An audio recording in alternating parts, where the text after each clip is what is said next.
नमस्कार। मैं दिनांक 17/3/2022 को सिनेमा घर में जाकर द कश्मीर फाइल फिल्म को देखा, जिसको कश्मीरी पंडितों और हिंदुओं के पलायन की घटना के ऊपर आधारित कर निर्देशक विवेक अग्निहोत्री ने मिथुन चक्रवर्ती, अनुपम खेर, दर्शन कुमार, पल्लवी जोशी, चिन्मय मांडलेकर, प्रकाश बेलावारी और पुनीत ईश्वर और अन्य कलाकारों को लेकर बनाया है। फिल्म सत्य घटना पर आधारित है। इसी फिल्म को देखकर खुद सच्चाई जानने का एक छोटा सा प्रयास किया।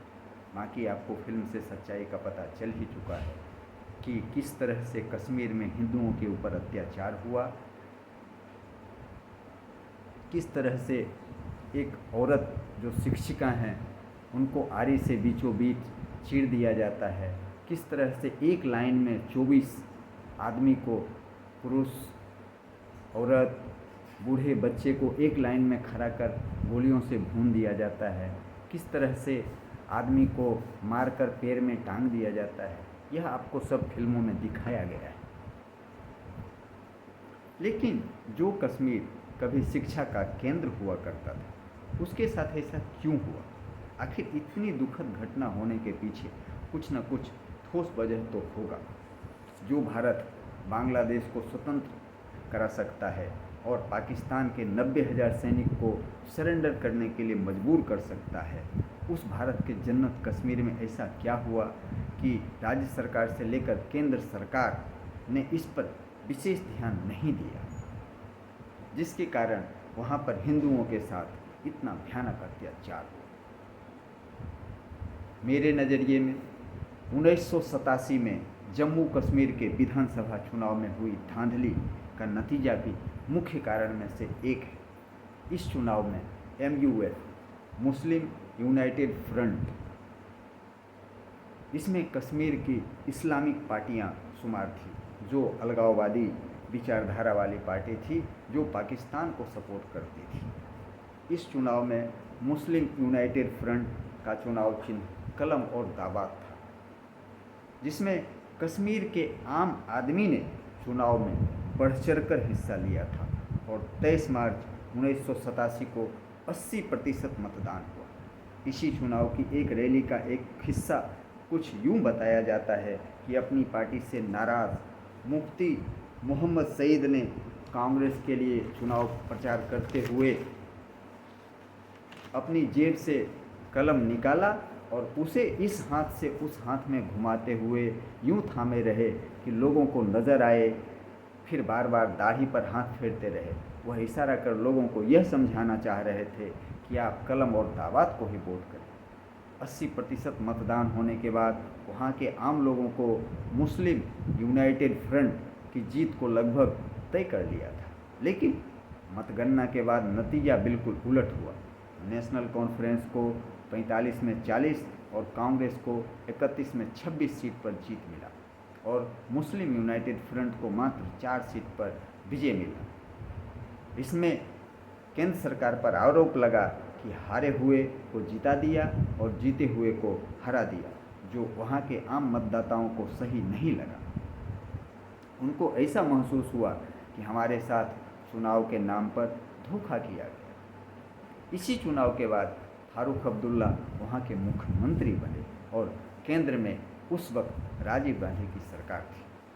2 दिसंबर 1989 के पहले राजीव गांधी देश के प्रधानमंत्री थे और 2 दिसंबर 1989 के बाद विश्वनाथ प्रताप सिंह प्रधानमंत्री और गृह मंत्री मुफ्ती मोहम्मद सईद थे। यह वही मुफ्ती मोहम्मद सईद हैं जिसने अपनी बेटी को बचाने के लिए JKLF, Jammu Kashmir liberation front के 5 आतंकवादियों को छोड़ने के लिए केंद्र सरकार को मजबूर होना पड़ा था।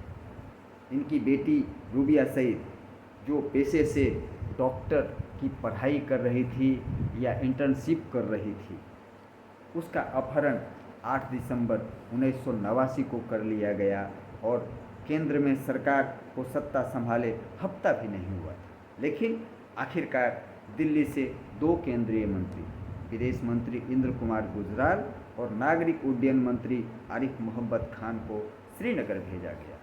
एक दिन पहले ही जम्मू कश्मीर के मुख्यमंत्री फारूक अब्दुल्ला लंदन से श्रीनगर लौटे थे। 13 दिसंबर 1989 को बैठक में यह निर्णय लिया गया कि 5 आतंकवादियों को रिहा कर दिया जाएगा, जबकि फारूक अब्दुल्ला ने इसे रिहा करने के लिए असहमति जताई थी।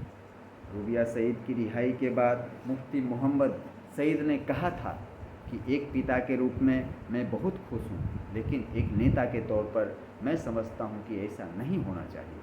लेकिन अलगाववादी नेता हिलाल बार ने अपनी किताब ग्रेट डिस्क्लोजर सीक्रेट अनमास्क्ड में तो यहाँ तक लिखा है कि पीडीपी नेता मोहम्मद मुफ्ती सईद ने गृह मंत्री रहते हुए अपनी बेटी रूबिया सईद का अपहरण की साजिश खुद रचकर आतंकवादियों को छुड़वाया था और देश को आतंकवादियों के सामने घुटने टेकने पर मजबूर किया था। और इसी घटना के बाद पूरी घाटी में अलगाववाद के नारे गूंजने लगे।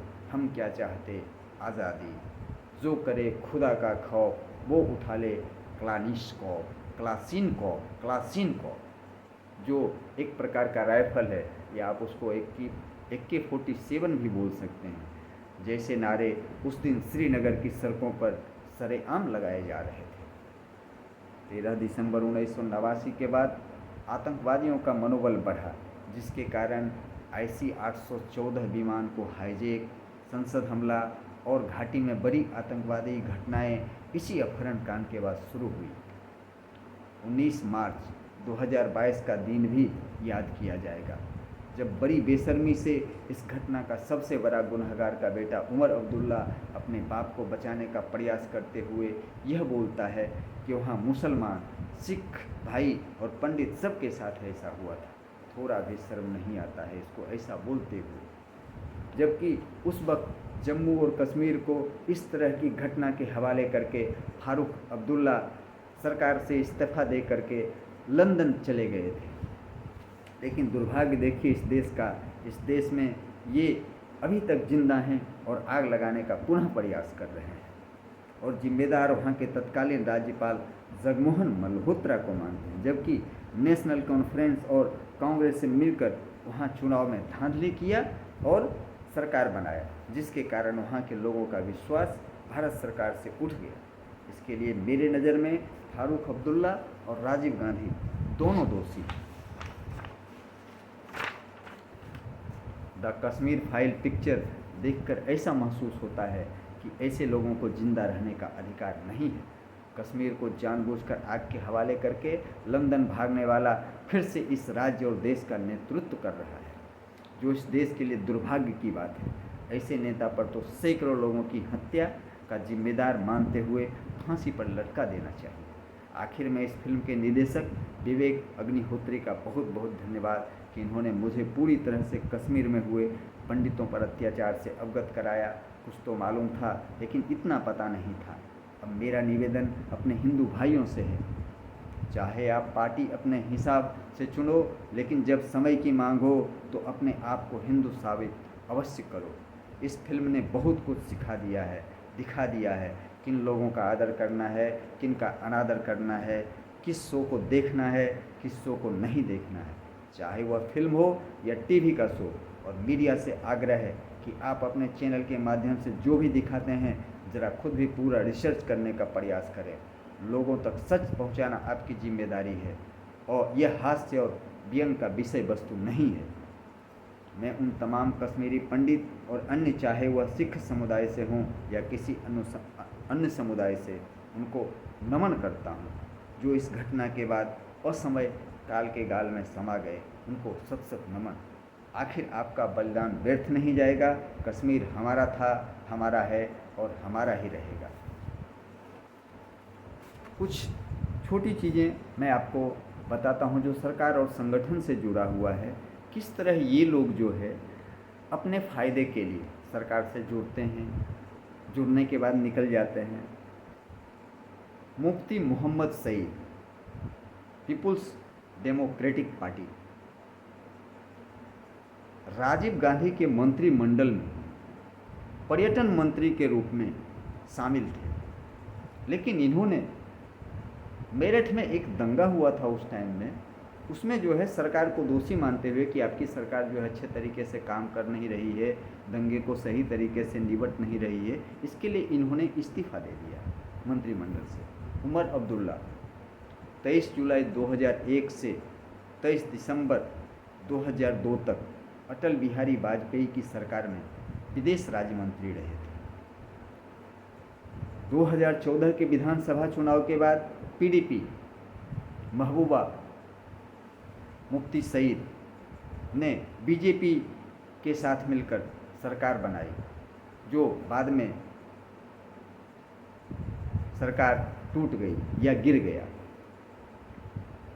पहले की सरकार अनुच्छेद 370 को लेकर केवल कश्मीर को नहीं बल्कि पूरे देश को डरा कर रखा था, लेकिन मैं नरेंद्र मोदी का आभार मानता हूँ, उनको बधाई देता हूँ कि उन्होंने कश्मीर से 370 को हटाकर देश में एक मिसाल कायम किया।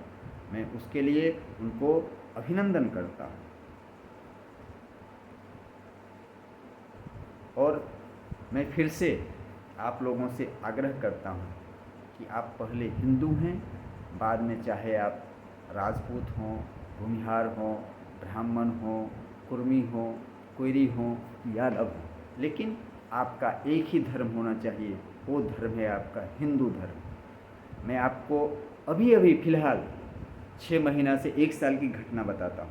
दुर्गा पूजा के अवसर पर बांग्लादेश में किस तरह हिंदुओं के दुर्गा पंडाल पर आक्रमण कर तोड़ फोड़ किया गया, ये बांग्लादेश की घटना है। वहाँ के हिंदुओं के दुर्गा पंडाल पर हमला किया गया। पुनः 18/3/2022 को होली के शुभ अवसर पर इसी तरह की घटना को अंजाम दिया गया। कृष्ण भगवान के मंदिर में जाकर के तोड़ फोड़ किया गया। 200 लोगों ने इस हमला को अंजाम दिया और मंदिर में तोड़ फोड़ किया गया, लूटपाट किया गया। इसलिए आपसे अनुरोध है, पहले हिंदू बनिए, बाद में आपका जात चाहे जो भी हो, लेकिन पहले हिंदू बनिए। धन्यवाद। जय भारत, जय भारती।